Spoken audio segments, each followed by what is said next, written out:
यह कहानी आध्यात्म से प्रेरित है। प्रातः काल का समय था। गुरुकुल में हर दिन की भांति गुरुजी अपने शिष्यों को शिक्षा दे रहे थे। आज का विषय था आत्मा।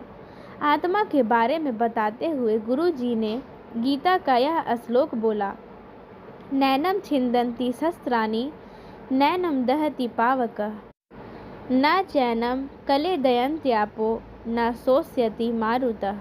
अर्थात आत्मा को न शस्त्र छेद सकते हैं, न अग्नि जला सकती है, न जल उसे गला सकता है और न हवा उसे सुखा सकती है। इस आत्मा का कभी भी विनाश नहीं हो सकता है, यह अविनाशी है। यह सुनकर एक शिष्य को जिज्ञासा हुई। वह बोला, किंतु गुरुदेव, यह कैसे संभव है? यदि आत्मा का अस्तित्व है, वो अविनाशी है, तो भला वो इस नाशवान शरीर में कैसे वास करती है और वो हमें दिखाई क्यों नहीं देती?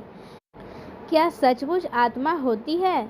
गुरुजी मुस्कुराए और बोले, पुत्र, आज तुम रसोई घर से एक कटोरा दूध ले लेना और उसे सुरक्षित अपने कमरे में रख देना और कल इसी समय वह कटोरा लेकर यहाँ उपस्थित हो जाना। अगले दिन शिष्य कटोरा लेकर उपस्थित हो गया। गुरुजी ने पूछा, क्या दूध आज भी पीने योग्य है? शिष्य बोला, नहीं गुरुजी, यह तो कल रात ही फट गया था, लेकिन इसका मेरे प्रश्न से क्या लेना देना? गुरुजी शिष्य की बात काटते हुए बोले, आज भी तुम रसोई में जाना और एक कटोरा दही ले लेना और कल इसी समय कटोरा लेकर यहाँ उपस्थित हो जाना। अगले दिन शिष्य सही समय पर उपस्थित हो गया। गुरुजी ने पूछा, क्या दही आज भी उपयोग हेतु ठीक है? शिष्य बोला, जी हाँ गुरुजी, ये अभी भी ठीक है। फिर गुरुजी ने कहा, अच्छा ठीक है, कल तुम फिर इसे लेकर यहाँ आना। गुरुजी ने आदेश देते हुए ऐसा कहा।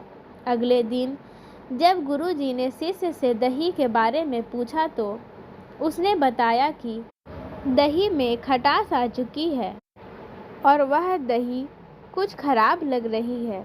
इस पर गुरुजी ने कटोरा एक तरफ रखते हुए कहा, कोई बात नहीं, आज तुम रसोई से एक कटोरा घी लेकर जाना और उसे तब लेकर आना जब वो खराब हो जाए। दिन बीतते गए पर घी खराब नहीं हुआ और शिष्य रोज खाली हाथ ही गुरु के समक्ष उपस्थित होता रहा। फिर एक दिन शिष्य से रहा नहीं गया और शिष्य ने गुरुजी से पूछ ही लिया, गुरुवर, मैंने बहुत दिनों पहले आपसे प्रश्न किया था, यदि आत्मा का अस्तित्व है, वो अविनाशी है, तो भला वो इस नाशवान शरीर में कैसे वास करती है और वह हमें दिखाई क्यों नहीं देती? क्या सचमुच आत्मा होती है? पर उसका उत्तर देने की बजाय आपने मुझे दूध, दही, घी में उलझा दिया। क्या आपके पास इसका कोई उत्तर नहीं है? इस बार गुरुजी गंभीर होते हुए बोले, वत्स, मैं ये सब तुम्हारे प्रश्न का उत्तर देने के लिए ही तो कर रहा था। देखो, दूध, दही और घी सब दूध का ही हिस्सा है, लेकिन दूध एक दिन में खराब हो जाता है और दही 2 से 3 दिनों में खराब हो जाती है, लेकिन शुद्ध घी कभी खराब नहीं होता। इसी प्रकार आत्मा इस नाशवान शरीर में होते हुए भी ऐसी है कि उसे कभी नष्ट नहीं किया जा सकता। यह सुनने के बाद शिष्य ने कहा, ठीक है गुरुजी, मान लिया कि आत्मा विनाशी है, लेकिन हम घी को तो देख सकते हैं, पर आत्मा क्यों नहीं दिखाई देती? यह सुनते ही गुरुजी बोले, शिष्य, घी अपने आप ही तो नहीं दिखता ना।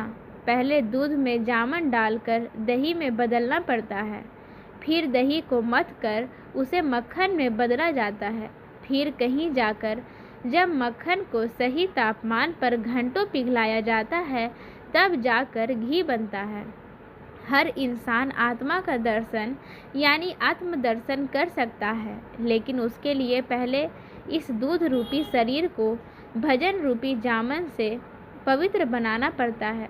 उसके बाद कर्म की मथनी से इसे शरीर को दीन दुखियों की सेवा में मथना होता है और फिर सालों तक साधना व तपस्या की आंच पर इसे तपाना होता है। तब जाकर आत्मदर्शन संभव हो पाता है। शिष्य गुरु जी की बात अच्छी तरह से समझ चुका था। आज उसकी जिज्ञासा शांत हो गई थी। उसने गुरु के चरण स्पर्श किए और आत्मदर्शन के मार्ग पर आगे बढ़ गया।